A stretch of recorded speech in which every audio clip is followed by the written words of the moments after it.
Welcome everyone to Good Morning Toowoomba with Ben Apsey and Daryl Nicholson, and we're also going to say good morning to Stanthorpe and to Warwick, today's special edition that we're broadcasting through there, and I'll get into that a bit later, mate. We're going to talk about fuel prices, accommodation and planning your trip. So, mate, went over the border yesterday, went down to Tenterfield. We had a coffee there and then we had to go to the winery.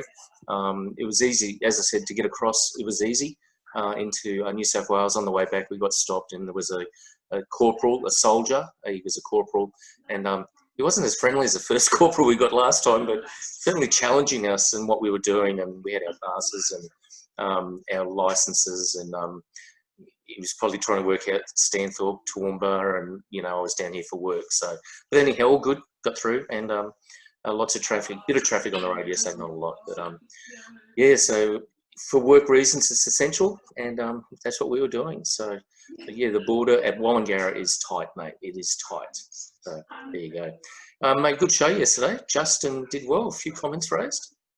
yeah, we've had some really good feedback about that. So thank you to Justin for coming on the show yesterday. He's a friend of mine up from Sydney. Yeah. Yeah, he's a lawyer, which is yeah, took him a while. He did a law degree through USQ out here.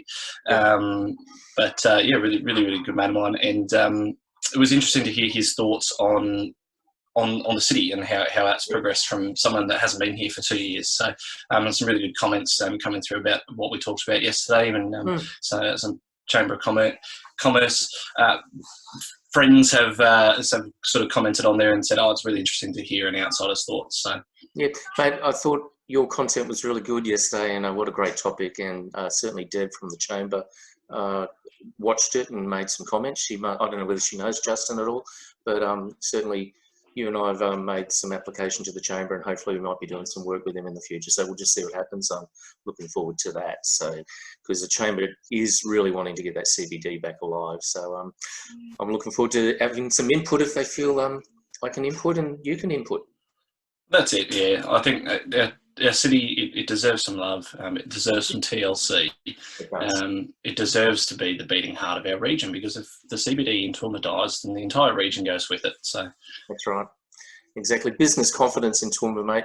I mean, these times there's some businesses are going to succeed, some are going to fail. But we were just talking off camera before. Zimbaro's opened their second store at Northpoint the other day, so they got one at Walton's and now Northpoint. So they're seeing some confidence there. And Kate, the beautiful Kate from Classic Beauty, absolute live wire. We've seen her at some networking functions we've been to, and also she's been to Women of Strength the last couple of years I've been there. Mate, she's taken the plunge to open a second store out at Northpoint as well. So she's got one on the Range and the Range Shopping Centre and one at Northpoint. So pretty exciting times. That's it, yeah, and it's good to see that sort of stuff is still happening. I know a lot of people were really worried about what would be going on with that sort of side of things. Yep. With businesses opening, what was going to happen there. But construction industry seems to be going really well still at this point. Yep. So no, excellent.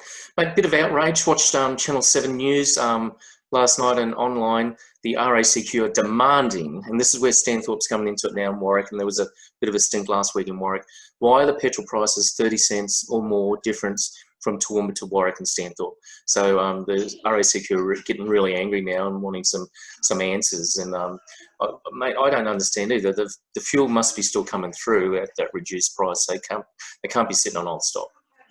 Nah, well, and that's the thing. Like the prices have stayed pretty steady in Toowoomba up here at 84.4 for standard unleaded for over 6 weeks, mate. And here we are at 119. I saw yesterday in town here. We got down to Wallangarra, over to Wallangarra is at 101 cents, 99 cents.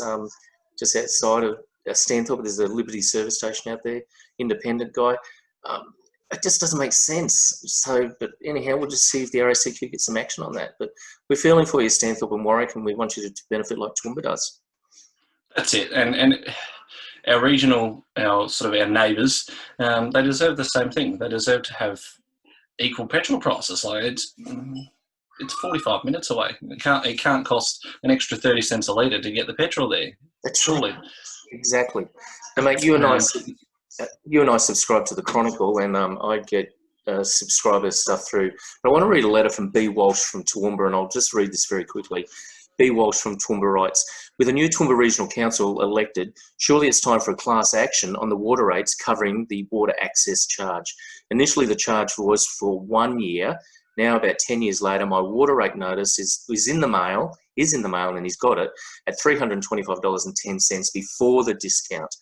2 times for the year, times 10. With many ratepayers sitting at home doing nothing because of the virus, surely it's an opportune time to get some sense back into the council charges and do something positive. While readers are thinking of doing something, also consider this. Excessive charges for diesel and petrol by retailers. We were just talking about that. Excessive charges by electricity retailers. Toowoomba has 1 retailer, with Cot East maybe has 20 or so. Poor landline service from the NBN. And then without doubt, there's more problems, and he continues to write. While readers are thinking of doing something, also consider this. Excessive, we talked about this. Poor landline service for the NBN. There's without doubt more problems, so let's have class actions. I mean, that's pretty serious that he's talking, but the water, mate, I know that's a bit of a bone of contention with you. Let's throw that over to you, because there must be some money in council for the water. Yeah, so the water access charge was bought in to pay for the Wivenhoe pipeline when Toowoomba voted against the recycled water facility under Di Authority. So they bought in the water access charge to pay for the pipeline. Now, that pipeline was 1/3 subsidised by the state government at the time. So the state government paid 1/3 of it, and the other 2/3 was paid for out of the water access charge. There are 57,000 houses across the Toowoomba region that all get charged $600 a year. I love the access charges. So you do the maths, it works out to be something like $34 million a year that they collect on a water access charge. Okay. So I want to know where that goes. I mean, if it was for maintenance of pipes, new infrastructure, well, that's not good enough, because the money we pay for the water to use it, our actual water rates, that's what that's meant to be for. So the question to the council is, if they watch, where does that money go? Where does that water access charge go, and what's it used for? And is that pipeline paid off? Because it should be by now. And look, the same for Stanthorpe, mate. Water's been trucked in for the last 3 months. They're still trucking it. The state government said they're going to pay for it for January, February, March. And yet water rates got sent to the people of Stanthorpe just before council got sworn in. So they're paying water rates, yet the water's been trucked in from Warwick to Stanthorpe. Why are they paying for water? Anyhow, I'm going to leave that open, and let's see if someone gets back to us and wants to explain that to us. And maybe, you might also notice that I am sitting inside this morning, because it is freezing in Toowoomba. I know it's freezing down in Stanthorpe in your way. It is. Top of 18 degrees here today. Yep. So I don't know what the wind chill is like outside, but tomorrow was meant to be quite windy. So I imagine the wind chill is quite brutal. Yeah, it's saying it's 4 degrees, going to get to the top of 13. It feels like 0 at the moment. I reckon it feels like -2. But anyhow, the frost's on the windscreen. Hey, one more thing before we go. Marion Carrick was on telly last night, and Leanne Puglisi. Marion's got a lure Stanthorpe accommodation houses here in Toowoomba. Of course, Leanne Puglisi from Ballandine Wine Estate, both on the news, talking about 0 take up on accommodation here in Stanthorpe, mate. It's really frightening. You know, they had the drought, which has been going on and on. Then they had the bushfires. Mate, apple and grape came. They were really worried about coronavirus coming out here. Nothing happened. There's still no cases of coronavirus out here in Stanthorpe. But mate, now we've got that 50-kilometre limit. It's still not enough yet, and you can't stay overnight.